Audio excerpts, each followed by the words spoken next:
Itinuro niya ang kamay, nag-uutos, at kasunod nito'y sumugod ang ahas para umatake. Si Bihyong ay nanood na may mga matang puno ng pananabik. Magaling. Napakagaling. Bigla niyang naramdaman ang kakaibang pagbabago sa lupang kinatatayuan niya. Palapit ng palapit ang ahas. Umakit ito at nag-iwan ng malakas na pagyanig. Dahil sa reflex, tinakpan ni Son Mirei ang kanyang mukha gamit ang kamay at mariing ipinikit ang mga mata. Dahan-daang iminulat ni Son Mirei ang mga mata. Nasa harap niya si Go Yuhan, ginagamit ang sariling katawan para protektahan siya. Ginamit ni Go Yuhan ang kanyang kakayahan para lumikha ng isang panangga. May kaunting malamig na singaw na lumabas sa kanyang bibig. Ang pananggang nilikha niya ay may anyong parang isang hiyas. Ang atake ni Jo Yurang ay lumikha ng malaking butas sa lupa. Lumipat ang eksena sa iniisip ni Go Yuhan matapos makita ang paggamit ni Jo Yurang ng kapangyarihan. Ang Hetae at Haiwan Mo ay parehong mga yokai na nagmula sa tubig, ngunit halos hindi sila magkasundo. Ito'y dahil magkasalungat ang paraan nila ng pakikiisa sa tubig. Kumunat ang noo niya habang nag-iisip. Wala akong masyadong pagpipilian para sa kombinasyon ng tubig, kaya hindi gaanong maganda ang resulta. Si Jo Yurang naman ay nakatayo sa harap ng butas, humihingal dahil sa pagod. Isang kalaban na kayang ipakita ang buong lakas sa gitna ng araw, mas mabuti pa ring makipagtulungan kami, naisip ni Go Yuhan. Tinanggal niya ang panangga at nagtanong, ngunit sila na lang dalawa ang natitira sa paligid. Yurang, ayos ka lang. Inilagay ni Jo Yurang ang kamay sa dibdib, sinusubukang pakalmayan ang paghinga. Ayos lang ako. Kailangan ko lang huminga sandali.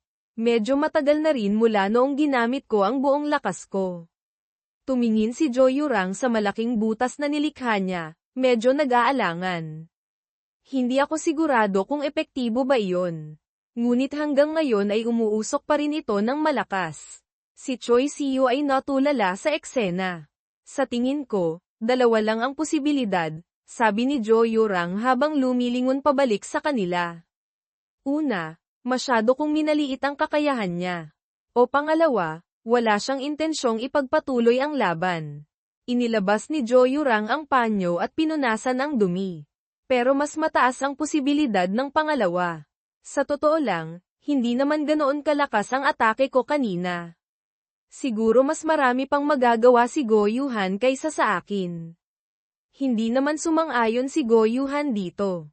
Pero sa tingin ko, walang sino mang makakatanggap ng ganoong atake at makakalabas ng buhay para makipaglaban pa sa akin ng hirap. Biglang natigilan si Go Yuhan. Nakita niyang nakatingin sa kanya si Jo Yurang. Nagtataka rin si Go Yuhan.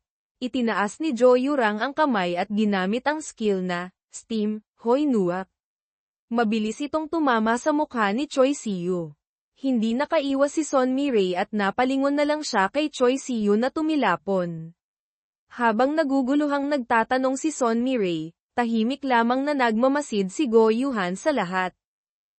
Hoy, anong ginagawa mo? Natakot si Son Mirei na baka saktan pa ni Jo Yurang si Choi Siyu kaya't hamarang siya.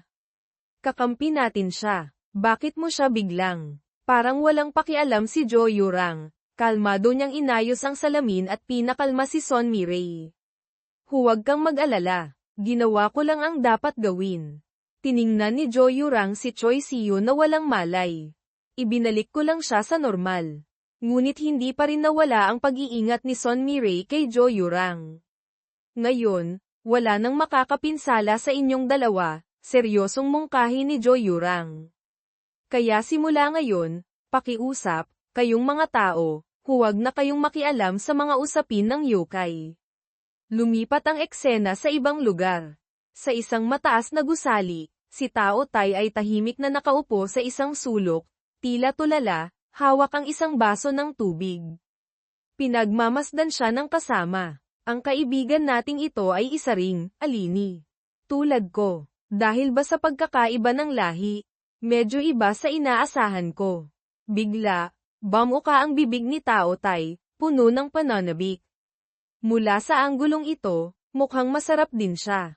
Mula sa likuran, Lumapit si Jin Chonhee para pigilan siya. Huwag, Chonhee. Kahit hindi natin alam ang hinaharap, sa ngayon, magkasundo muna tayo. Si Bihyong, walang pang itaas at may kaunting alikabok sa katawan, ay lumapit at nagmungkahi. Hindi masamang ideya na magpatayan kayo ni Tao Tai. Pero kung may mangyari man, inaasahan kong mas magiging ganap kayong dalawa. Sige na. Malamig na ng asar si Jin Chonhee, ngunit hindi ito pinansin ni Bihyong. Buhay ka pa pala.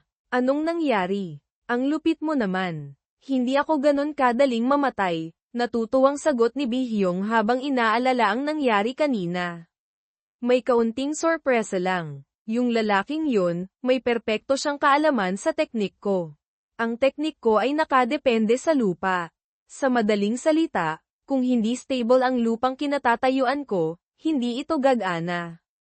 Kaya bago niya alisin ang tubig sa lupa, inapektuhan niya ang terrain hanggat maaari para pigilan akong gamitin ang lupa para pawiin ang puwersa.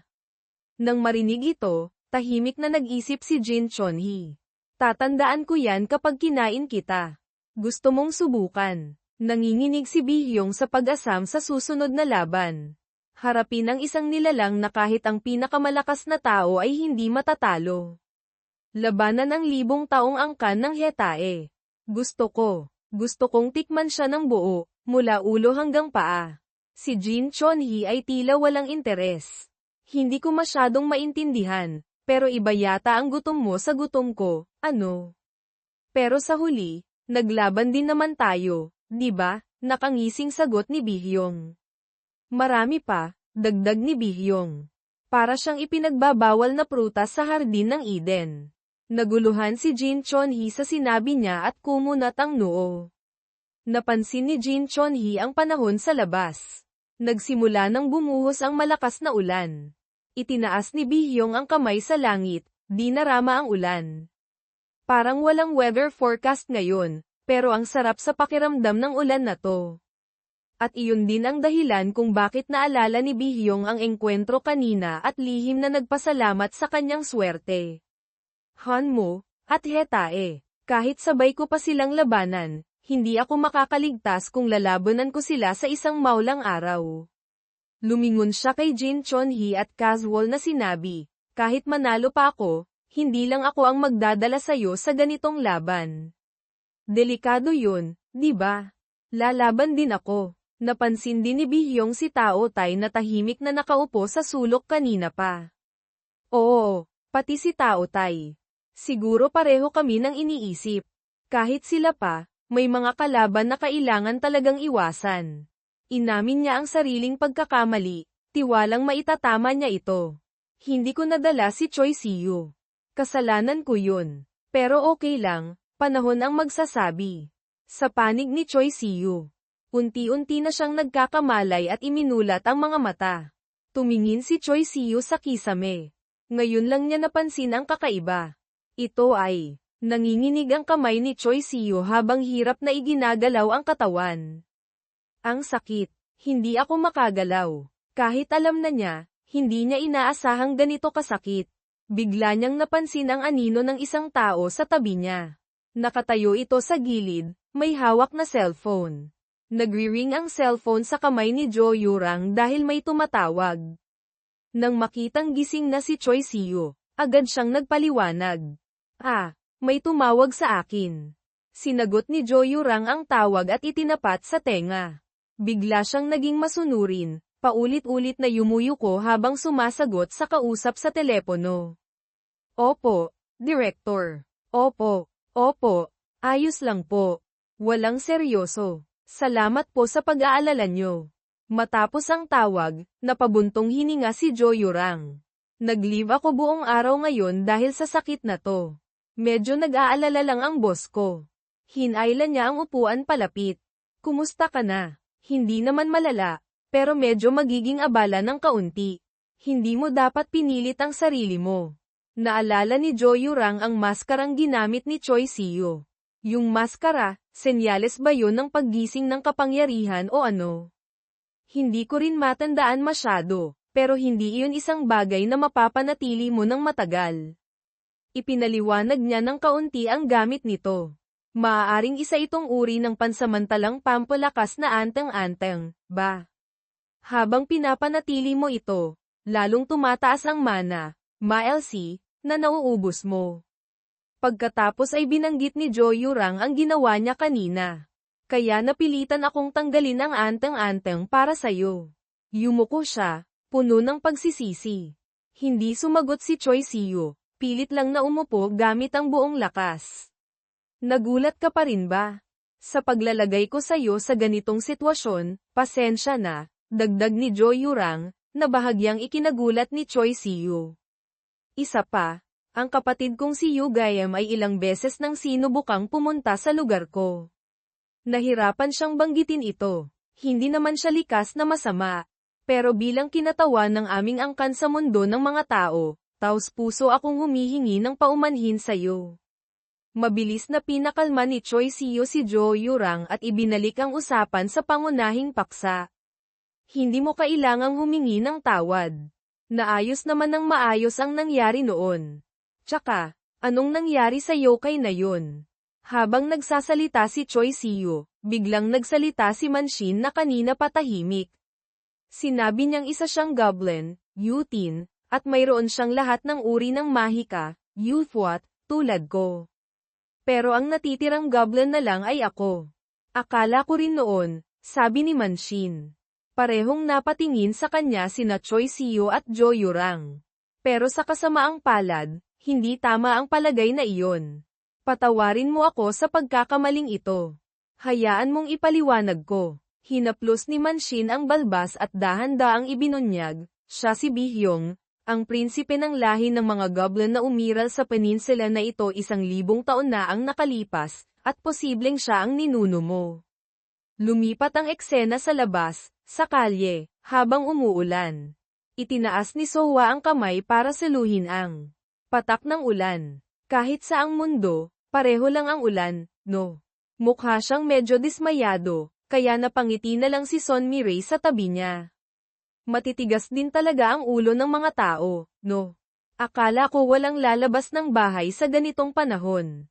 Talaga bang iniisip mo yan? Nagsalita rin si Son Mirai para magpasalamat kay Sohwa. Pero nabuhay ako hanggang ngayon dahil din sa'yo. Pati na rin sa staff ng supermarket at sa maraming iba pang saksi.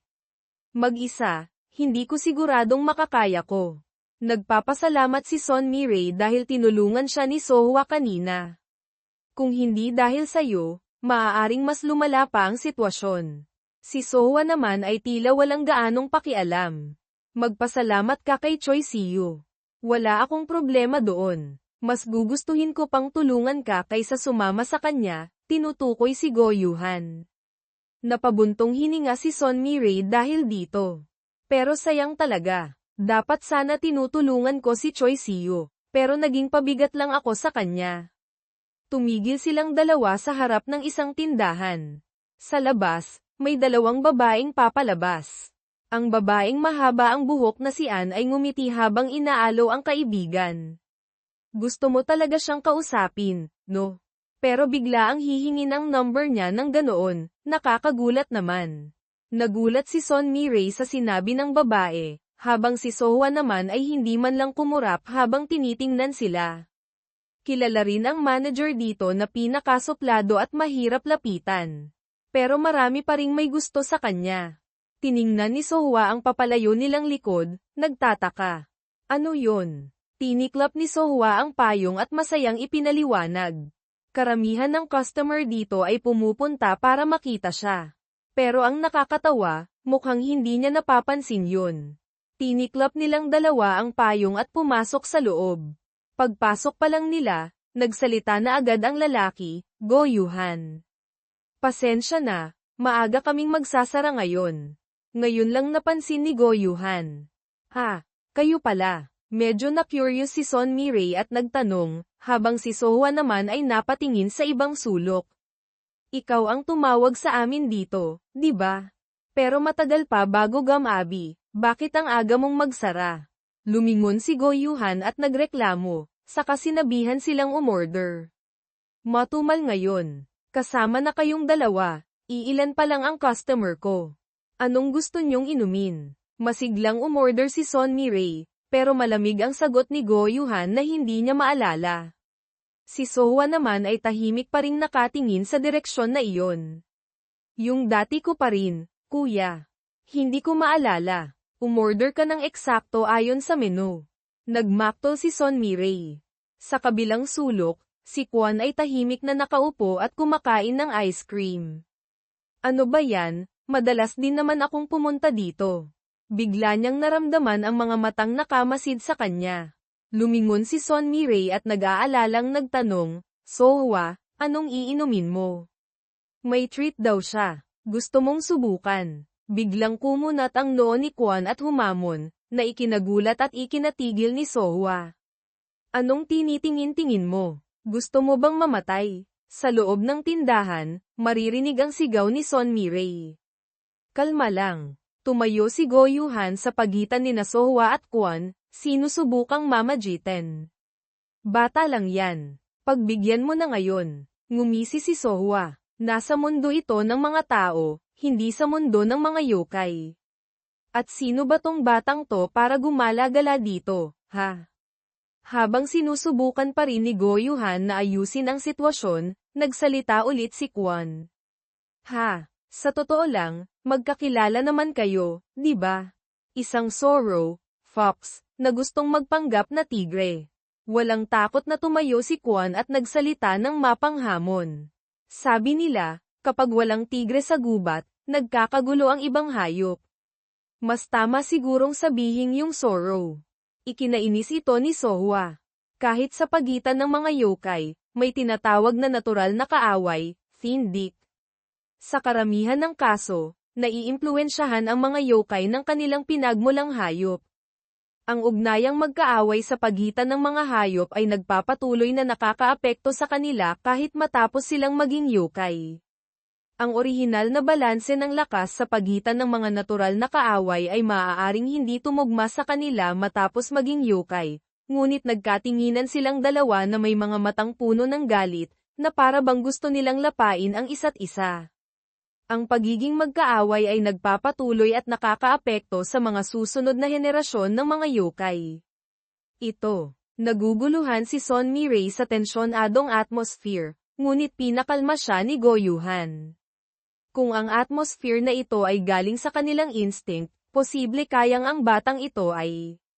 Huwag kang mag-alala, Son Miray. Napabuntong hininga si Go Yuhan na parang hindi niya ito problema at pinabayaan na lang sila. Kahit gusto pa niyang makipaglaban dito mismo, hindi ko papatulan. Ngunit kahit sinabi ito, nagpakawala pa rin ng mapanganib na aura si Sohwa. Dapat ko na bang tawagan ang hukom, Manshin, ngayon din? Bakit hindi? Sige, lalabanan kita. Mula nang makarating ako sa mundo ng mga tao, hindi pa ako nakakain ng maayos. Isinuksok ni Kwon ang mga kamay sa bulsa at kalmadong tinanggap ang hamon. Gusto mo pala, sige. Ang mapanganib na aurang nagmumula kay Kwon ay hindi rin matatawaran kumpara kay Sohwa. Ngunit nang akmang susugod na sila, may boses na umalingaw-ngaw. Hindi ko masyadong gusto ang karne ng Sorrow, pero hindi naman magtatagal kung tatapusin kita. Hindi maaari, young master. Napalingon din si Sohwa sa pinanggalingan ng boses para tingnan kung anong nangyayari. Talagang hindi ka pwedeng iwanan, ano? Pumasok si Gangyang, walang tigil sa pagrereklamo. Kakabigay lang sa inyo ng hukom, Manshin, ng pagkakataon na makapunta sa mundo ng mga tao, tapos sa unang araw pa lang, gagawa ka na agad ng gulo. Hindi maganda yan. Nang marinig ito, kumunat ang noo ni Kwon, hindi sang-ayon. Pero Won, palayaw kay Kwon, itong Sorrow ang unang tumingin ng masama sa akin. Siya pa mismo ang nagsabing tatawagan niya ang hukom. Ganoon pa rin, hindi pa rin pwede. Lumapit si Gangyang at sinubukang aluin si Kwon. Tama si young master. Niyakap niya si Kwon para kumbinsihin. Yang babaeng kausap mo, siya ang kasalukuyang pinuno ng pinakamaimpluwensyang angkan sa Korea. Ikaw, young master, hindi ka kabilang sa anumang angkan. Hindi ka dapat gumawa ng gulo. Pagkasabi nito, Tumingin si Gang Yang kay Sohwa. Ano man ang mangyari, sa huli, ikaw pa rin ang magiging may kasalanan. Siyempre, nagulat si Sohwa sa sinabi ni Gang Yang. Alam na alam yan ng babaeng yan. Kalmadong sumagot si Sohwa sa sinabi ni Gang Yang. Sa lahat ng uri ng pagmamakaawa para mabuhay na narinig ko, ito ang pinakakaawa-awa. Pero hayaan na. Kahit ano pa, hindi rin naman magandang pumatay ng isang endangered species. Nakahinga ng maluwag si Son Miray nang marinig ang sinabi ni Sohwa. Buti na lang, naghahamunan lang pala sila. Kung si Sohwa ang tatanungin, mukhang tama ang sinabi ng babae, Gang Yang. Kung hahayaan siyang gumawa ng gulo. Tiningnan ni Sohwa ang dalawa, Juan at Gang Yang, at nagpatuloy. Siguradong inatake na ni Sohwa yan ng brutal. Sa bagay, isa kayong di napapanahong pares. Sa hindi magandang tingin ni Sohwa, mukhang kakaiba ang dalawa. Ang babaeng nag-aalaga sa kanya ay isang matandang multo, Malay Ghost, Specter. Diretso niyang ininsulto si Gang Yang, pero mahinahon lang siyang pinakalma nito para maiwasan ang gulo. Isa, huwag ka nang magmayabang pa. O dalawa, bubunutin ko ang balahibo mo. Hindi ko maintindihan kung bakit kanya inaalagaan, pero hindi maganda ang maltong yan para sa mga bata. Huwag kang makinig. Pagkatapos ay lumingon siya at kinwestiyon si Go Yuhan. Ano ba? Bakit gusto nyo ni Son Miray na makipagkita ako sa mga taong to? Sabihin nyo na agad. Ang baho dito. Sumunod din si Gang Yang at nagtanong. Nagtataka rin ako. Kagabi lang kami ng huli, gusto pa naming magpahinga. May problema ba? Nang makitang kalmado na ang lahat, nagsimula nang magbigay ng impormasyon si Go Yuhan. Tulad ng alam nyo, sa magulong sitwasyon ngayon, naglabas na ng pansamantalang pahintulot ang mga nakatataas na hindi na kailangan ng permiso ng mga yokai para pumunta sa mundo ng mga tao at lipulin ang mga mananakop hanggat hindi na sila naghahari-harian. Pero nagbago na ang sitwasyon.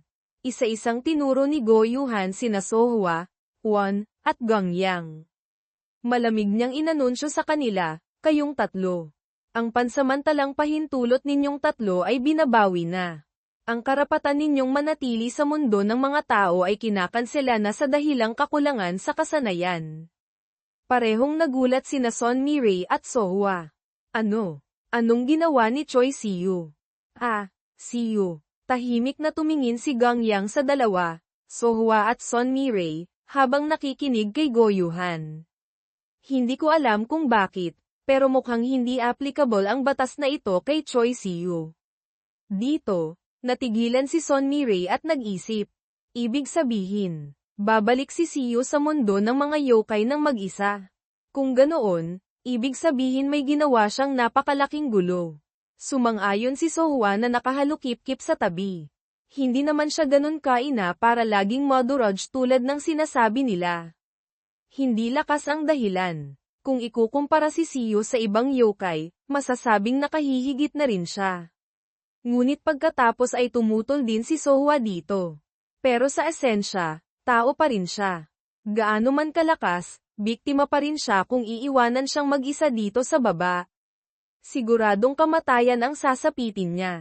Kumunat ang noo ni Sohwa, hindi nasisiyahan, at tumalikod para umalis. Nakakatawa. Kakausapin ko ang mga matatandang yun.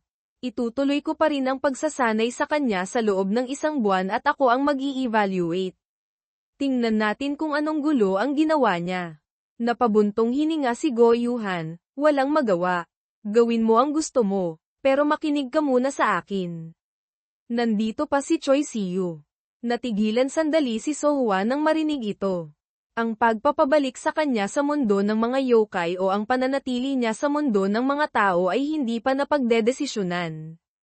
At bago kayong misyon. Isinuksok niya ang 2 kamay sa bulsa at ibinigay ang bagong misyon. Si Choi Siyu ay dapat protektahan mula sa mga tao. Lumipat ang eksena sa ospital kung nasaan si Siyu. Nagdududa si Choi Siyu at muling nagtanong. Yung taong yun, ninuno ko. Kinilabutan siya at pinagpawisan ng maisip siya. Nung una ko siyang makita, hindi ko naramdaman. Imposible. Alam kaya niya ang lahat mula pa sa simula. Isang yokai na kayang mabuhay ng ganoon katagal. Napapikit si Manshin at nagbigay ng hula. Kung tama ang hula ko, ang goblin na yun ay nawala 500 taon na ang nakalipas. Medyo hindi makapaniwala si Choi Siyo dito. Sa totoo lang, nung una, nagpakilala siyang Bihyong, pero 500 taon. Posible bang mabuhay ng ganoon katagal? Katabi niya, inayos ni Jo Yurang ang salamin at nagpaliwanag. Hindi, medyo komplikado yan.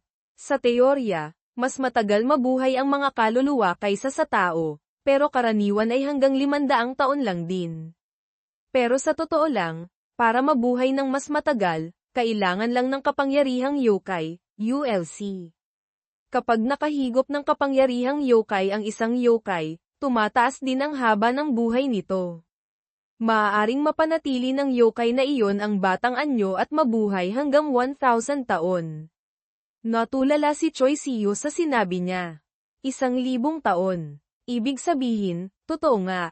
Kinumpirma ni Jo Yurang. Maaaring nabuhay na siya hanggang 1,500 taon. Naalala niya nang umatake siya at hindi niya lubusang matalo si Bihyong. Isa pa, kahit gaano pa karami ang karanasan ko, hindi ako makapagdulot ng malaking pinsala, lalo na ang mapatakbo siya palayo. Kumunat ang noo ni Jo Yurang, tila nang hihinayang. Masyado pang mahina ang teknik ko. Hindi kasing lakas tulad ng sinasabi ng iba. Nang marinig ito ni Manshin, inalo niya si Jo Yurang. Humanap ng isang kabataang makakapantay sa'yo, sa peninsula na ito, siguro sina Sohwa at Kwon lang. Kahit goblin pa siya, sa isang matanda at mahinang katawan, hindi niya kayang harapin ka. Bumalik si Manshin sa pangunahing paksa. Choi Siyo, sa ngayon, kailangan mong malaman ang isang bagay na ito. Ang buong lahi ng goblin ay tuluyan ng naglaho 666 na taon na ang nakalipas, mula pa sa panahon ng dating hukom. Ikinwento niya sa kanila ang nangyari noon. 1,000 taon bago iyon, nahati ang lahi ng goblin sa 2 paksayon.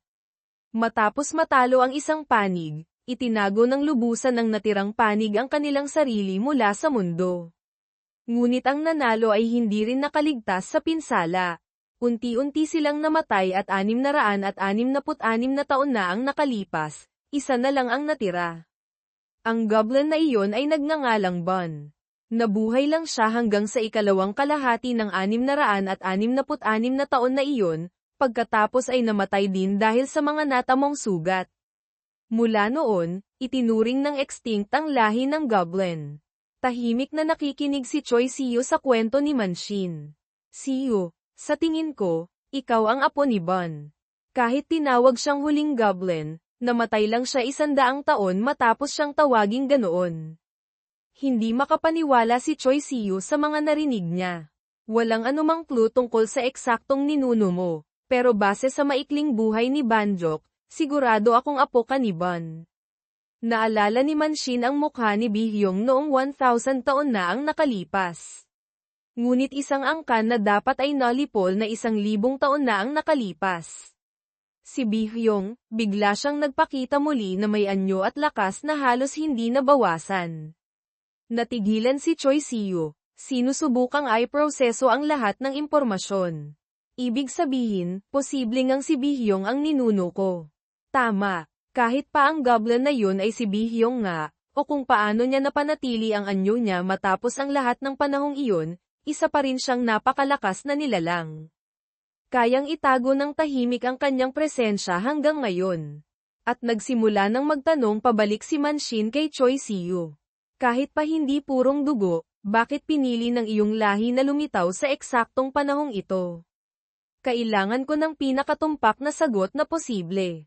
Ang mga magulang mo, hindi, ang nanay mo, tao ba talaga siya? Lumipat ang eksena sa ibang lugar. Pumasok ang nanay ni Siyo, tumawag. Nakauwi na si Mama, sa isang elementary school. Pasensya na po, walang tigil sa paghingi ng tawad ang nanay ni Siyo. Sa tabi niya ay si Siyo na may sugat sa mukha. Pasensya na po, ma'am. Bukod sa kasalanan ko po lahat ito, Hindi ko na po alam ang sasabihin. Nang marinig ito ng guro, nalito rin siya at pinakalma sila.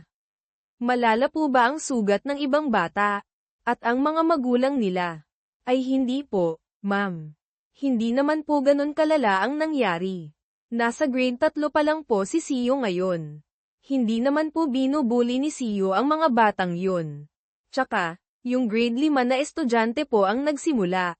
Ayon sa kwento ng guro, mukhang gustong bawiin ni Siyo ang bola mula sa mga grade 5 na dinala ng kaklase niya mula sa bahay at ninakaw. Nasaksihan ito ni Siyo kaya sinabihan niya silang ibalik ito, at doon nagsimula ang gulo. Dahan-daang inalo ng guro ang nanay ni Choi Siyo. Mabuti na lang po at gallows lang ang natamo ng mga bata dahil sa tulakan. Ito po ay dahil sa pambubuli ng mas matandang estudyante sa mas bata, kaya kahit ang mga magulang nila ay walang magawa. Tila nabunutan ng tinik ang nanay ni Siyo at yumuko. Kung may iba pa pong problema, ipapaalam ko po sa inyo. Salamat po, ma'am. Lumabas sila ng paaralan. Nakonsensya ang nanay ni Siyo dahil na-misinterpret niya si Choi Siyo, kaya mahinahon siyang nagtanong. Siyo, galit ka ba kay mama? Kumunat ang noo ni Siyo, medyo naiinis. Hindi po, kasalanan ko po lahat. Ngumiti ng bahagya ang nanay ni Siyo at nagturo. Hindi rin naman iniisip ni mama na mali ang ginawa mo. Mali ang manakit ng iba, pero alam din ni mama na may mga pagkakataong wala kang ibang pagpipilian. Pero kahit paano, Siyo. Umupo siya sa tabi ni Choi Siyo, kaharap niya. Sana hindi ka mapunta sa sitwasyon na kailangan mong manakit ng iba, o makipag-away sa iba. Natigilan sandali si Choi Siyo sa sinabi nito. Sa pagbabalik tanaw ngayon, iniisip ko na noon pa man, medyo naramdaman ko na ang sinabi ni mama sa akin. Itinaas ng nanay ni Siyo ang kamay, nag-aalangan. Mapapangako mo ba kay mama? Hindi ito pagbabawal sa karahasan tulad ng karaniwang ginagawa ng ibang magulang sa anak nila. Masunurin ding itinaas ni Choi Siyo ang kamay at tumango. Opo, nag-pinky swear sila, na mas parang isang pakiusap. Pagkatapos ay niyakap ng nanay niya si Choi Siyo. Hindi niya alam kung bakit iyon hiniling ng nanay niya. Tahimik na tiningnan ni Choi Siyo ang nanay niya at lihim na itinim sa isip. Kahit hindi ko alam ang dahilan, dahil naramdaman kong napakahalaga ng hiling na iyon ni mama. Tahimik ding niyakap ng nanay niya ang anak.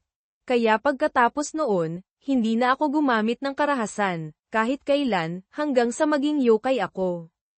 Bumalik sa kasalukuyan. Bumangon si Choi Siyo mula sa kama at nagpatuloy sa pagkukwento.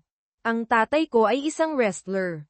Nakilala niya ang nanay ko noong 24 siya, pinakasalan siya, tapos ako. Narinig kong namatay siya dahil sa isang malubhang sakit hindi nagtagal pagkatapos kong ipanganak. Tumayo siya at muling nagsuot ng damit. Sa galing niyang atleta, tingin ko naman ako ang dugo ng goblin mula sa kanya. Ang nanay ko naman, naalala ni Choi Siyo ang nanay niya at kinumpirma. Ang trabaho ni mama ay mag-evaluate ng mga sinaunang likhang sining, mga palayok, painting, at iba pa. Minsan, nagiging middleman din siya sa pagbenta. Ang nanay ko ay isang ordinaryong tao lang, walang kinalaman sa mundong ito. Sinusubukan niyang patunayan, ngunit hindi naniniwala si Manshin. Kung hindi ganoon, bakit ilang araw lang ang nakalipas ko nalaman na isa akong yokai? Siguro sinadya niyang hindi ipaalam sa'yo. Natigilan si Choi Siyo nang marinig ito. Alam ko kung ano ang nararamdaman mo ngayong bigla mo itong narinig. Pero kung ikukumpara mo ang sarili mo ngayon sa ilang araw na nakalipas, ang iyong kalikasan ay ganap nang nagbago, parang araw at gabi. Naalala ni Manshin ang unang pagkikita nila. Nung una kitang makita, mas malapit ka sa pagiging tao kaysa yokai. Noon, simpleng ipinaalam ko lang sa nag-iisang goblin ang obligasyong dumalo sa seremonya. Hindi ko inaasahang magiging ganito ka. Nang marinig ito ni Choi Siyo, napangiti na lang siya ng mapait. Pero hindi ako kasing walang silbi tulad ng iniisip nyo. Ang hirap pakinggan ng kwento, ha? Walang pakialam si Manshin sa reaksyon ni Choi Siyo, habang si Joyurang naman ay tahimik lang. Tama, nitong mga nakaraang araw, malaki na ang ipinagbago mo. Kahit isaalang-alang pa ang talento ng mga goblin na likas sa pakikipaglaban, nakahihigit ka pa rin sa karaniwan. Seryosong sinabi ni Manshin ang kanyang mga duda. Kaya hindi ko maiwasang pagdudahan ang nanay mo. Hindi ko alam kung isa ka bang ordinaryong half-yokai. O isa ka lang kasangkapan na plinano at pinalaki para sa kaso ng pakikialam ni Bihyong sa seremonya. Nainis si Choi Seo dito at nagsimulang magtaas ng boses. Anong kalokohan ang sinasabi mo? Siyempre, mababa ang posibilidad na yan, patuloy ni Manshin kahit gulong-gulo na si Choi Seo. Kahit ano pa ang kinalaman ni Bihyong sa'yo, alam kong ikaw, kahit papaano, ay inosente. Nang makita ni Manshin na natulala si Choi Seo, hindi na rin nakatiis si Joyurang na magsalita. Kung ganoon, bakit ang problema ay, tiyaga? Kami, ganito ang iniisip namin. Sa madaling salita, inilabas ni Joyurang ang cellphone, ang mga taong nakakaalam sa existence ng mga yokai, ang mga sorcerer, Fapsu, itinuturing kang isang mapanganib na subject na may kaugnayan kay Bihyong. Bawat salita niya ay nagpatigil kay Choi Seo. Ngayon pa lang, grabe na. Ang kaso ng malawakang pagkawala sa buong bansa. Naalala ni Joyurang ang insidente ng pagkawala sa residential building.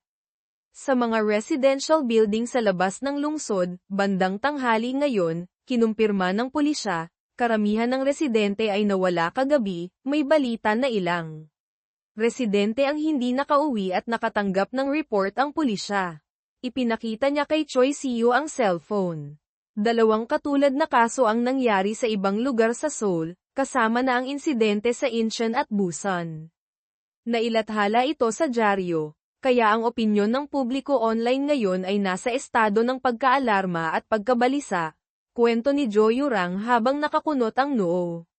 Sa operasyon kagabi, ito ay isang bagay na pinaghandaan namin sa loob ng 2 linggo, kasama ang mga sorcerer, nagtutulungan at naghahati sa mga lugar na patrolyahan, pati na ang mga tauhan na ipapadala ng bawat panig.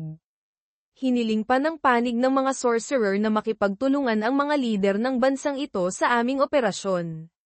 Kaya nilang tiisin ang isang gabing kaguluhan at makipagtulungan sa pagtatakip pagkatapos ng insidente kung susubukan naming walisin ang karamihan ng mga yokai sa bansang ito. Tiningnan ni Choi Seo ang balita at tama nga ang sinabi ni Joyurang.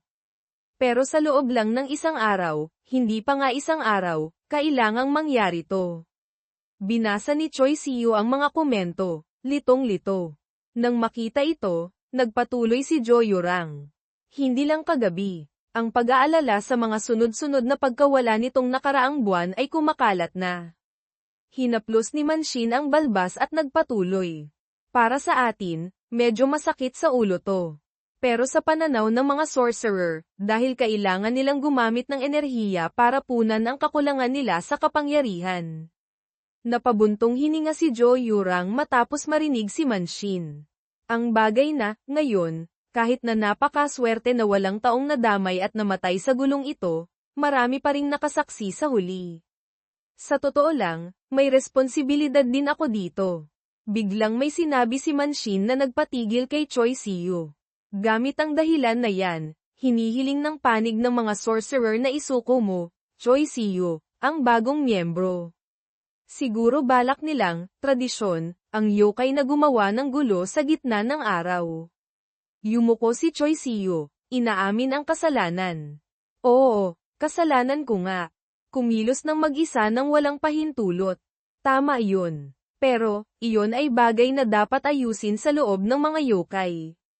Kumunat ang noo ni Manshin, nararamdamang walang kasalanan si Choi Seo. Totoong kumilos ka laban sa utos ng hukom. Pero ang kalaban mo ay isang yokai na pumatay ng hindi mabilang na tao at yamurak sa mga batas. Ginamit mo ba ang kapangyarihan mo para pumatay ng kahit sinong tao? Hindi naman. Tsaka, ang anyo mong yokai ay hindi direktang nakita ng ordinaryong tao. Kahit kailangan ka pang parusahan, dapat desisyon ko yun bilang hukom ng mga yokai. Ang hiling nila ay hindi parusa, kundi ang isuko ka sa kanila. Malinaw na panghihimasok yan sa kapangyarihan ko. Nakahinga ng maluwag si Choi Siyo nang marinig ang pagtatanggol ni Manshin. Pinipilit nilang isuko ka sa kanila. Pero hindi mo kailangang mag-alala ng sobra.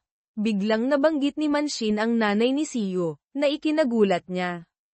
Tiyak na poprotektahan kita, at ang nanay mo. Nagdududa at nag-aalangang nagtanong si Choi Siyo. Ang nanay ko. Oo, dahil mukhang alam ng mga sorcerer ang existence ni Bihyong. Mukhang sigurado sila na may kinalaman ang pamilya mo kay Bihyong. Dito, lumagpas na sa limitasyon ng pagtitimpi ni Choi Siyo. Kung pag-uusapan ang babaeng nagpalaki sa'yo hanggang ngayon, marahil itinuturing na siyang may kasalanan ng mga sorcerer. Pagkasabi nito ni Manshin, agad siyang naghanda para pigilan si Choi Siyo. Si Jo Yurang naman ay hindi nakakilos agad at natulala. Nasa harap ni Choi Siyo ang bintana. Mabilis niyang nilagpasan ang dalawa at tumakbo papunta sa bintana. Ngunit bago pa siya makarating doon, may naramdaman siyang mali. Itinaas ni Manshin ang kamay at ginamit ang kapangyarihan para pigilan si Choi Siyo. Sinubukan niyang pakalmayin ito. Alam ko ang nararamdaman mo. Agad siyang iginapos sa sahig. Pero hindi kita pwedeng pakawalan papunta sa kanya. Iyon mismo ang gusto ng mga sorcerer. Tiningnan ni Choi Siyo si Manshin na may mukhang hindi makapapayag. Nagpadala na ako ng mga tao para protektahan ang nanay mo, kaya huwag kang mag-alala. Mas mabuting manatili ka dito sa ilalim ng proteksyon ni Jo Yurang. Nagsalita rin si Jo Yurang, sinusubukang pakalmayan ang emosyon ni Choi Siyo. Siyo, dapat sundin mo ang sinabi ng hukom. Sa kondisyon ng kalusugan mo ngayon, kung magkakaroon ng komprontasyon sa mga sorcerer, walang nakakaalam kung anong mangyayari. Hindi pa tapos magsalita si Jo Yurang, nanginginig ng sinubukan ni Choi Siyo na tumayo. Kaya, kasalanan ko lahat. Pilit siyang tumayo ng tuwid, pinipilit na makawala. Pasensya na, kailangang humingi ng pahintulot, tumakbo ako papunta doon. Hindi ko man lang sinabihan, at pinalala ko ang sitwasyon, kasalanan ko lahat. Handa na akong tanggapin ang parusa para doon. Tahimik lang na nagmamasid ang dalawa. Pero, ang tanga ko, hindi ko naisip yun. Hindi ko naisip na may ibang maaapektuhan sa ginawa ko. Higit pa doon, hindi ko kailanman naisip na magiging ang nanay ko. Tumulo ang luha ni Choi Siyo. Ang mukha ay puno ng determinasyon na umalis. Pero, wala na akong ibang magagawa. Kung dahil sa ginawa ko ay may mangyari sa nanay ko, hindi ko mapapatawad ang sarili ko. Pagkasabi nito, nagsimula siyang mag-ipon ng lakas. Sa labas, malakas pa rin ang buhos ng ulan. Dahil sa pagsisikap, unti-unting napunit ni Choi Siyo ang gumagapos sa kanya. Nagpakawala siya ng lakas at nakawala sa gapos. Nagulat si Manshin sa eksena. Gamit lang ang pisikal na lakas, napunit niya yon. Tumalikod si Choi Siyo, handa nang umalis, ngunit hindi nakalimutang lumingon at mangako. Hanggat hindi ko nakikita ng sarili kong mga mata na ligtas ang nanay ko, babalik ako at tatanggapin ang anumang parusa. Pasensya na talaga. Pagkasabi nito, mabilis na tumalon si Choi Siyo palabas ng bintana, na nagbasag nito.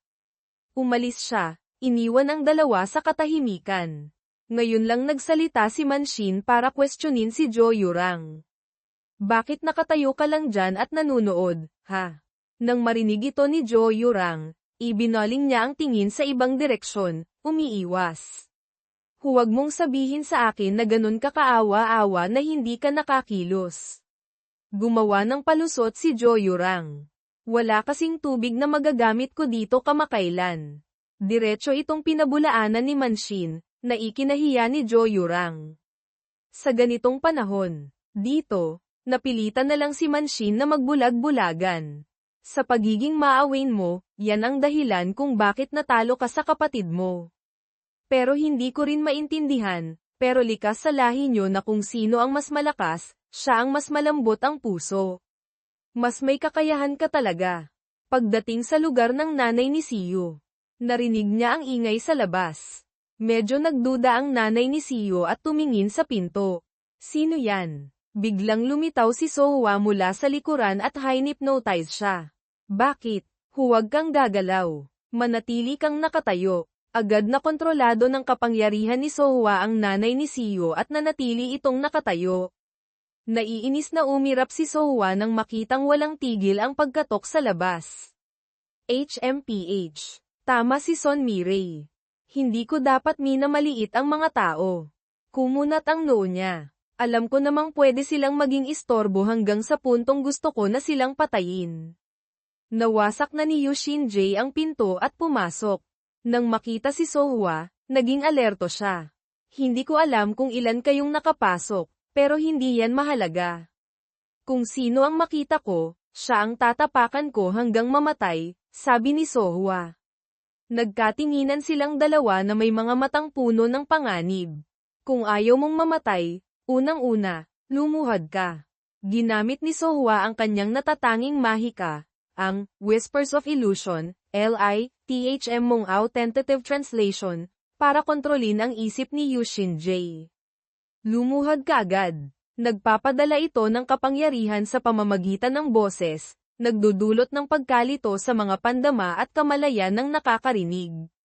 Nahuli si Yu Shin-jae sa mahika ni Sohwa at natigilan, hindi makagalaw. Naisip ni Sohwa, nag-alinlangan siyang bunutin agad ang espada. Nag-aalala siyang madamay ang nanay ni Choi Seo sa mga atake. Ano? Huminga siya ng malalim at sinabi, pwede ka nang pumasok. Hindi ito malaking problema. Lumabas si Son Mirey, medyo nahihiya, at nagtanong. Siya ba ang nanay ni Seo? Salamat sa Diyos. Nag-alala talaga ako. Buti na lang hindi tayo nahuli ng sobra. Tiningnan ni Sohwa si Yu Shin-jae na nakayuko at nakaluhod sa harap ng pinto. Mahinang sumagot, hindi ako sigurado. Kung titingnan ang level niya, sa tingin ko kahit nahuli pa tayo, hindi rin naman ito magiging malaking problema. Hindi nasiyahan si Son Mirey. Sinabi ko na sayo na dapat nating iwasan ang komprontasyon hanggat maaari. Dahan-daang inilagay ni Sohwa ang kamay sa balikat ng nanay ni Seo at kalmadong nagsalita. Alam ko, kaya nga sa huli, hindi ako nakipaglaban at pinrotektahan ko siya ng ligtas. Sinabi mong ang pagpapakipot ng espasyo ay nagdudulot ng malaking pressure sa katawan ng ordinaryong tao. Paano mo nagawang ilabas siya dito? Bigla, may naramdaman si Sohwa na hindi tama. Kumunat ang noo niya, puno ng pag-iingat. Naramdaman din ito ni Son Mirey at nanlaki ang mga mata sa gulat. May isang mahiwagang asul na enerhiya na pumapalibot sa mga matataas na condominium building na ito. Para sa mga ipinanganak pagkatapos ng huling malaking seremonya, ang nakakahilong pakiramdam sa kasalukuyang sitwasyon ay unang beses nilang naranasan. Namutla si Son Mirey at nagsalita na may takot. Ito ay, gayunpaman, sa instinct, naintindihan na ng dalawang yokai kung anong nangyayari sa paligid nila. Hindi makontrol ni Sohwa ang nanginginig niyang kamay. Mariin siyang kumunat ng noo at mahinang sinabi, mukhang ang ideya ng pag-iwas sa komprontasyon ay galing lang sa panig natin. Tila naintindihan niya kung saan nagmumula ang pressure na ito. Ang barrier, Ketjoy, na yan, hindi iyan spell na basta-basta lang magagawa. Pinaghandaan na nila ito mula pa sa simula. Nagduda si Sohwa, teka. Bakit sila nagpadala ng tao ng mas maaga? Dahan-daang tumatayo si Yu Shin-jae. Ang buong katawan niya ay nababalot ng napakalakas na enerhiya. Naramdaman ni Sohwa ang aura na iyon at nagulat na napalingon. Naisip niya, nagawa niyang lutasin mag-isa ang Whispers of Illusion. Mabilis niyang kinagat ang dulo ng daliri para piliting manatiling gising. Ngunit biglang may malakas na tunog na umalingaw-ngaw sa buong kwarto. Ang espada ni Yu Shin-jae ay nakahandusay na sa sahig. Seryoso siyang nagsalita, wala akong intensyong makipaglaban. Ang babaeng hawak niyo ngayon ay nanay ng kaibigan ko. Nandito ako para pigilan siyang madakip. Diretsyong nag-alok si Sohwa. Kung pareho lang din ang layunin mo, handa kaming makipagtulungan. Si Son Mirey naman ay inaalalayan ang nanay ni Seo. Nang makita niya si Yu Shin-jae, Nagulat siyang nagsabi, Kuya. Nagtatakang nagtanong si Sohwa, isang pamilyar na mukha. Talaga bang kaibigan ka ni Choi Siyu? Ipinaliwanag ni Son Mirei. Ha? Oo. Kagabi, noong wala ka, siya ang nag-alaga kay Choi Siyu. Diretsong sinabi ni Yu Shinjae ang punto. Wala na tayong masyadong oras. Siguro naramdaman mo na, pero may barrier na nakapalibot sa condominium complex na ito. Hanggat aktibo ito, hindi ka makakaalis dito. Nagpatuloy siya, mabuti na lang, kaya pa nating lampasan ang barrier mula sa loob. Nagtatakang nagtanong si Sohwa. Bukod sa kung makakalabas ka o hindi, bakit ka kumikilos na parang natural lang yan at kung ano-ano ang sinasabi mo? Naguguluhang nagtanong pabalik si Yu Shinjae. Ha? Sumagot si Sohwa. Naiintindihan kong kaibigan ka ni Choi Siyu, pero higit sa lahat, isa kang sorcerer, tama? Kalmadong nagsalita si Sohwa. Si Choi Siyu 2 araw na ang nakalipas at si Choi Siyu ngayon ay magkaibang nilalang na. Lalo na para sa inyong mga sorcerer. Handa ka bang talikuran ang pundasyong binuo mo para sa pagkakaibigang ito? Hindi ako tanga para maniwala dyan nang walang anumang tanong. Nang marinig ito ni Son Mirei, nag-alala siya. Naisip niya, kahit medyo malamig pakinggan, hindi mali ang sinabi ni Sohwa. Paano kung isa itong stratehiya para pababain ang aming pag-iingat at bitagin kami? Ang pakikipag-usap na ito ay delikado na. Nag-isip sandali si Yu Shinjae at malalim na sumagot. Naiintindihan ko. Nagsimulang gumalaw ang kamay niya. Kumunat ang noo ni Sohwa, puno ng pag-iingat. Naisip niya, alam kong ganito rin ang mangyayari. Pinipigilan ni Yu Shinjae ang sakit habang ginagamit ang sariling kamay para aisil ang mahahalagang pressure points sa kanyang katawan. Nagulat sina Son Mirei at Sohwa sa nasaksihan. Humihingal si Yu Shinjae sa pagod.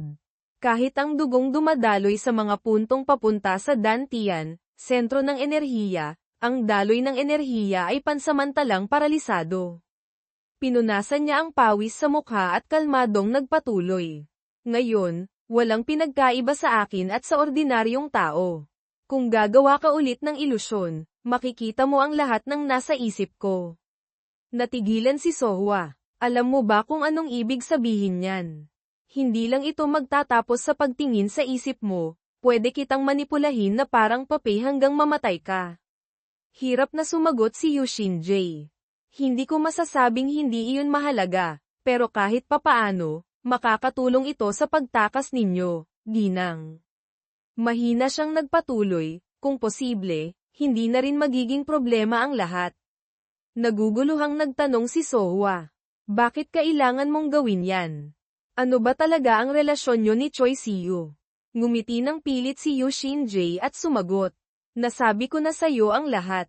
Magkaibigan lang kami. Yun lang. Dito, lumuwag na ang pag-iingat ni Sohwa. Huminga siya ng maluwag. Malalim siyang nagsalita. Hindi ko alam kung tanga ka ba o mabuti lang talaga ang ugali ni Choi Siyu. Siguro pareho. Tumakbo si Son Mirei para alalayan si Yu Shinjae na pagod na pagod. Sumagot si Sohwa, kahit ano pa. Malamig siyang nagsalita, tingnan natin kung gaano kahanga-hanga ang skills mo bilang mandirigmang walang armas. Kasabay nito, sa ibang kalsada. Kakaunti ang mga taong dumadaan. Humihingal si Siyu habang tinitingnan ang tanawin sa harapan.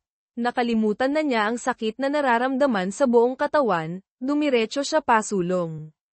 Ang nagpatigil sa kanyang mga paa sandali ay isang napakalakas na instinct. Naisip ni Siyu, walang kakaiba kung titingnan ng mata. Pero kung hahakbang pa ako ng ilang beses mula dito, biglang may boses na umalingaw-ngaw mula mismo sa harapan niya. So, ikaw si Choi Siyu, ha? Mas maliit ka pala kaysa sa inaasahan ko. Pero hindi ka mukhang kalahating goblin. Isang lalaking matipuno ang katawan na may hati sa gitna ang buhok ang nakatayo sa harap ni Siyu, kalmadong nagpapatuloy. Gayunpaman, nang makita kitang tumigil sa eksaktong alang-a ng lugar, matalas din ang pandama mo, ha? Anyway, nice to meet you. Ako si Gaon. Ipinakilala niya ang sarili, Pangatlong ranggo sa Shinjaiho. 15 taon sa pagbabasa, at hand-to-hand combat. Nang marinig ito ni Siyo, kumunat ang noo niya. Naisip niya, Shinjaiho. Hula niya, narinig kong isa itong organisasyon na direktang konektado sa pamilya ni Yu Shinjae. Kung ganoon, ito ba si Guang, na kamag-anak ni Yu Shinjae? May kumpiyansang nagsalita si Gaon. Tapos na akong magpakilala. Dumiretso na tayo sa punto. Sumuko ka na. Huwag ka nang gumawa ng hindi kinakailangang gulo. Casual niyang sinabi. Siguro naman naiintindihan mo na kahit papaano ang sitwasyon, di ba? Napapalibutan na ng mga barrier ang lugar na ito. Sa ngayon, maaaring maprotektahan ng kasamahan ko ang nanay mo. Habang lumalapit si Gaon kay Siyo, sinabi niya, hindi ako sigurado kung naiintindihan mo ang konsepto ng pagiging makamagulang, pero kung susubukan mong tumakas, ang nanay mo ang magdurusa. Sa totoo lang, lahat ng sorcerer sa bansa ay balak kang hulihin, kaya question na lang ng oras bago ka mahuli.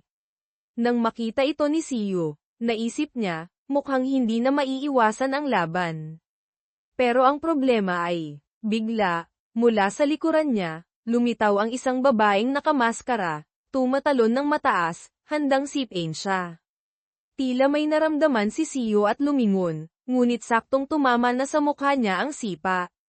Ang babaeng iyon ay nakasuot ng kakaibang maskara at nakatitig kay Siyo.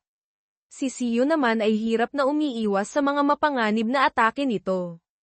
Sa isang iglap lang, nataman na si Siyo at tumilapon ng malayo dahil sa napakalakas na puwersa. Mabilis niyang itinukod ang mga paa para pigilan ang sarili na hindi tumalsik papalayo. Biglang nanlaki sa gulat ang mga mata ni Siyo. Sa harap niya ngayon, nawala na ang babaeng nakamaskara, Gisul. Napalitan ito ng isang walang hangganang espasyong kulay asul. Dahan-daang ipinaliwanag ni Gaon. Para itong isang patibong. Kita mo, ang biktima, kapag nakapasok na, siguradong mahuhuli. Pero ang hamon dito ay ang papasukin sila, at bumalik sa simula. Mayabang siyang nagtanong, syempre, hindi ka na makakaalis ngayon, tama? Sinimulang painitan ni Gaon ang mga kasukasuan ng kamay, nagsalita ng may pananabik. Walang pagbabago sa mga pagpipilian na nabanggit ko kanina. Pumili ka sa dalawa, maaaring tahimik kang sumuko, o tumakas at harapin ang masamang sitwasyong ito hanggang sa huling sandali. Hindi sumagot si Siyo, ngunit ang kanyang kilos at depensibong postura ang nagsilbing sagot. Sa sumunod na sandali, nakaramdam siya ng pagkahilo sa kanyang naninigas na mga nerbiyos. Umalingaw-ngaw ang boses ni Sohwa, lumuhad ka. Isang maikling salita, imposibleng marinig sa layong higit 100 metro, ngunit ang nakapangingilabot na kapangyarihang taglay ng boses na iyon ay pamilyar na sa kanya. Agad kumilos ang binata, sa isang iglap, nawala si Siyo sa paningin ni Gaon. Mabilis siyang tumakbo pasulong, habang tumatakbo ay iniisip, malinaw na kapangyarihan iyon ni Sohwa. Ang ibang yokai, kahit papaano sa ngayon, dapat nasa loob ng barrier na ito si Sohwa. Kahit hindi sigurado, base sa direksyon ng kapangyarihang nararamdaman ko, ang bahay ko, naisip ni Siyo, kung gayon, ang dapat kong gawin ay hindi umuwi agad kay mama, sa halip, pumunta sa ibang lugar. Hula niya, napapaligiran na siya, o marahil ay ligtas na. Siguradong hindi pa nahuhuli si mama. Hindi ko alam ang eksaktong sitwasyon, pero si Sohwa, siguradong kasama niya si mama ngayon. Masusing pinag-isipan ni Siyo, kahit paghinalaan nila si mama at puntiryahin siya, ang una nilang gustong hulihin ay ako pa rin. Lihim siyang nagplano, kung gagawa ako ng gulo sa pinakamalayong lugar mula sa bahay, iyon lang ay maaaring magbigay ng pagkakataon kay Sohwa na makatakas. Habang tumatakbo si Siyo, napansin niyang may papalapit sa kanya ng mabilis. Walang pag-aalinlangang itinaas ni Gaon ang paa para sipin si Siyo. Ngunit mabilis siyang nakaiwas. Ngumisi ito ng tuso, maganda ang reaksyon. Pagkasabi nito, lumapag siya sa lupa.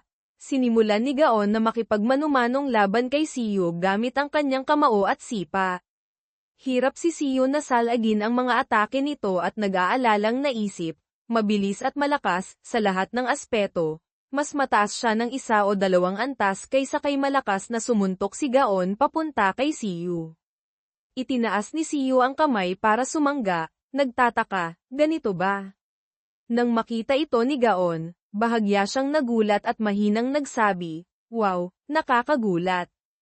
Nagsanay ako ng martial arts sa isang tiyak na antas. Naisip ni Siyo, hindi ito laban ng isa sa isa mula pa sa simula. Tumingin siya sa babaeng nakasuot ng misteryosong maskara, Yisul, at nag-isip, hindi ko alam kung anong uri ng mahika iyon, mula sa enerhiyang lumalabas, nararamdaman kong mas malakas ang panig nila kaysa sa akin, at ang enerhiyang iyon ay unti-unting pinalalakas ng isa pa, Yisul. Biglang nagsalita si Siyo, alam kong kakaiba ito pakinggan sa sitwasyong ito, pero ayokong lumaban dito. Sa gitna ng condominium complex sa Dapit Hapon, sino ang nakakaalam kung gaano karaming tao ang makakakita nito? Nang uuyam na nagsalita si Gaon, anong kalokohan ang pinagsasabi mo? Akala mo ba itinayo namin ang barrier na ito para lang hulihin ka? Ang ordinaryong tao na walang enerhiya ay hindi makakakita sa loob ng barrier. Kung papasok sila, agad silang mahihimatay. Ang lahat sa loob ng barrier ay mahihimbing sa tulog. Pagkatapos masira ang barrier, marahil matatagalan bago sila magising. Tila nalaman niya ang intensyon ni Siyo. Well, malinaw na hindi iyan isang makatwirang dahilan, ha? Kahit na medyo nakakatawa. Kinuyam ni Gaon ang kamao at mabilis na sumugod, sumisigaw, kaya nga sinabi ko sa yung tahimik kang sumuko. Malakas siyang sumuntok kay Siyo.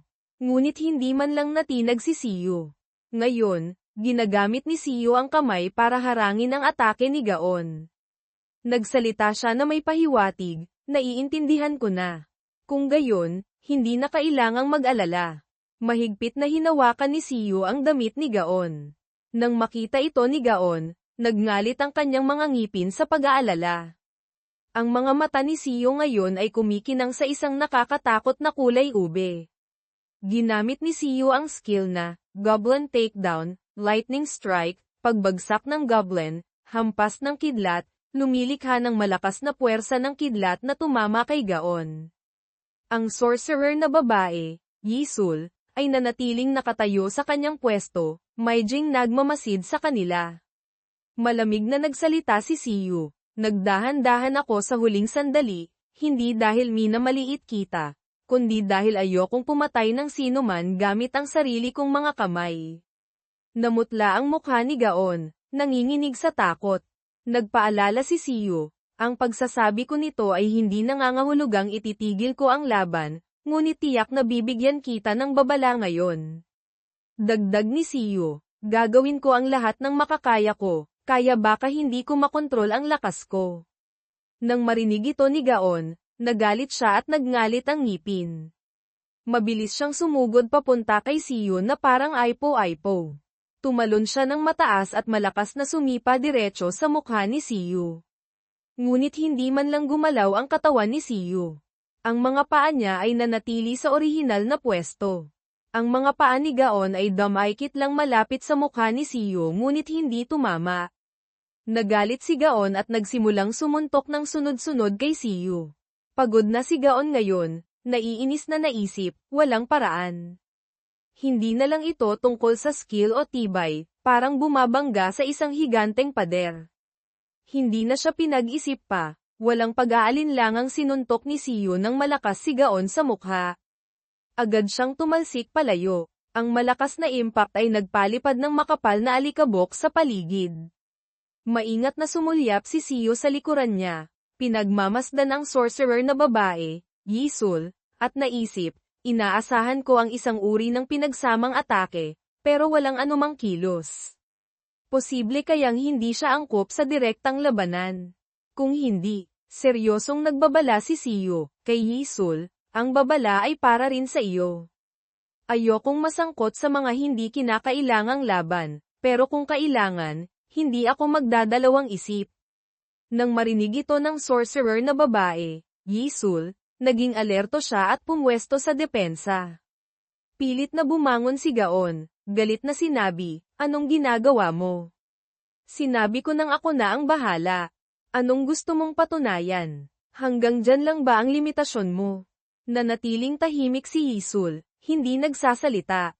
Pinagsabihan siya ni Gaon, "Yisul, kailangan mo lang manatili sa likod at gamitin ang mahika mo." Ang mukha ni Gaon ngayon ay bagbog sarado na. Sumigaw siya, "Hindi mo ba maintindihan ang kahit isang salita sa sinasabi ko? O sadyang nagpapakatanga ka kahit naiintindihan mo lahat para inisin ako, ha? Lintik, ipakita mo na kung ano ang kaya mo, kahit kaunti lang, buwisit." Isang malakas na ungol ang umalingawngaw sa gitna ng mga kaaway. Nagulat si Siyo at lumingon kay Gaon. Nagsimulang gumamit ng teleportation magic si Gaon. Dahil hindi maintindihan ni Siyo ang dahilan, ngunit malinaw na ang dapat niyang unahin, mabilis siyang sumugod papunta kay Yisul. Agad siyang naglabas ng 3 anteng-anteng, ba? Nang makita ito ni Siyo, naisip niya, malinaw na nasa magandang kondisyon siya at nagtataglay ng mas malakas na enerhiya. Kahit hindi ko alam kung anong sinusubukan niyang gawin. Kinuyam niya ang kamao at nagdesisyon, tatalunin ko siya sa pinakamabilis na paraan ng walang pinsala. Ang sorcerer na babae, Yisul, ay nagsimulang bumigkas ng spell, sinusunog ang 3 anteng-anteng habang binabanggit ang mga salitang, "Sapulen ang demonyo, puksain ang kasamaan, protektahan ang hayop." Sa isang iglap, naging abo ang mga anteng-anteng. Ang maharlikang angkan ay naguutos. Agad na nagapos ang buong katawan ni Siyo ng mga kadena, hindi siya pinapalapit kay Yisul. Tila napagtanto niya ito at natigilan. Bigla, mula sa kalangitan, isang napakalakas na enerhiya ang bumagsak diretso kay Siyo. Isang kamao ang agad na sumugod diretso sa mukha ni Yisul. Nang makita ito, mahina lang siyang umungol, "Ho!" Lumabas si Siyo mula sa alikabok at malakas na sinuntok si Yisul.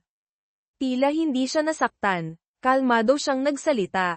"Kahit gumamit ako ng 3 anteng-anteng, ang sapulen ng demonyo, at puksain ang kasamaan, ay tila walang epekto. Ang tanging mukhang may epekto ay ang protektahan ng hayop. Mukhang hindi epektibo ang exorcism sa mga yokai." Ang kamao ni Siyo ngayon ay pinipigilan ng isang harang, isang dangkal na lang mula sa mukha ni Yisul.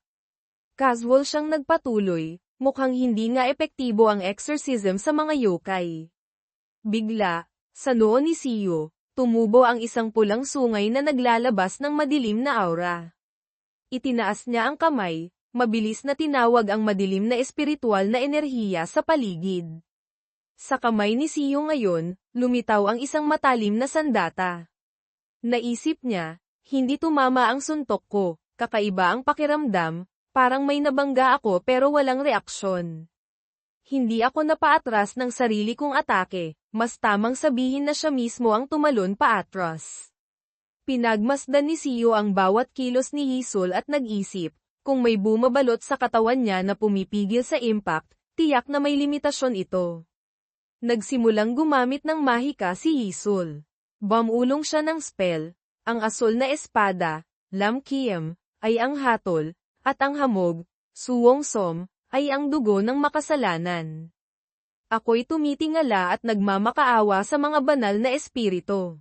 Tiningnan siya ni Siyo ng may pagtataka, iniisip, isa ba itong ritual na pinapanatili sa loob ng tiyak na oras, o may limitasyon sa bilang ng atake na kaya nitong harangin, o ang tindi ng impact na kaya nitong tiisin. Maaari din itong isang ritual na epektibo lang sa pagharang ng mga partikular na uri ng atake. Isang nakakatakot na boses, mula kay Yisul. Ang umalingawngaw, ibaba mo ang iyong kamay. Wala sa sariling sinunod ni Siyo ang utos at dahan-daang ibinaba ang braso na may hawak na sandata. Lumipat ang eksena sa apartment ni Siyo.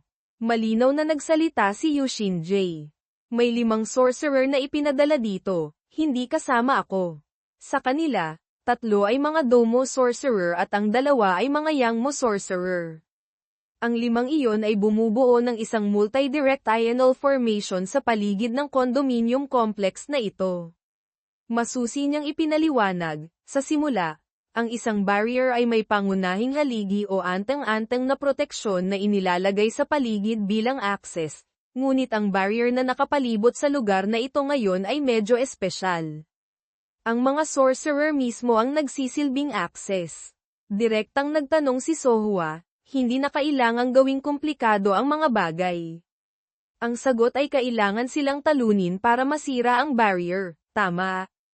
Hindi naman kailangang lahat sila, sagot ni Yushinjay. Karaniwan, kailangan lang sirain ang halos kalahati ng mga access para bumagsak ito agad. Mahina siyang nagpatuloy, hindi ganoon kadali ang problemang ito, tama, naiintindihan kong kinikilala ka sa iyong mga kakayahan. Si Son Mirai naman ay nakaupo, binabantayan ang nanay ni Siyu sa upuan, ngunit maigi pa rin siyang nakikinig sa usapan nila. Nagpatuloy si Yushinjay, pero gaano ka man kalakas? Kung hindi ka isang yokai na mahigit 666 na taong gulang, malamang hindi mo sila matatalo. Ang lakas namin ay ibang-iba sa iyo.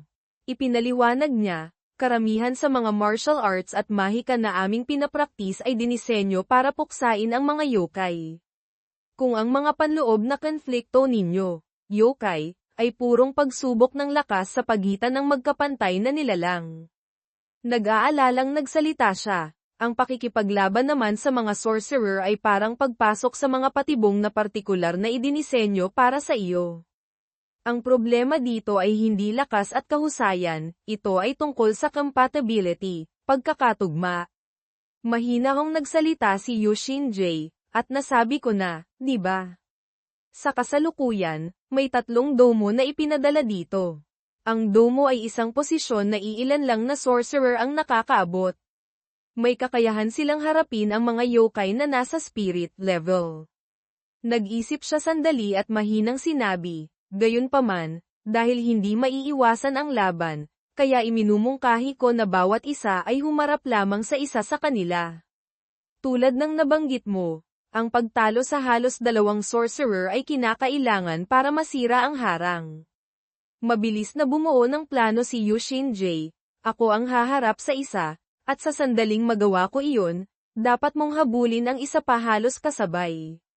Sirain ang barrier ng mabilis bago nila mapansin, at tumakas kasama ang nanay niya, ni Siyu.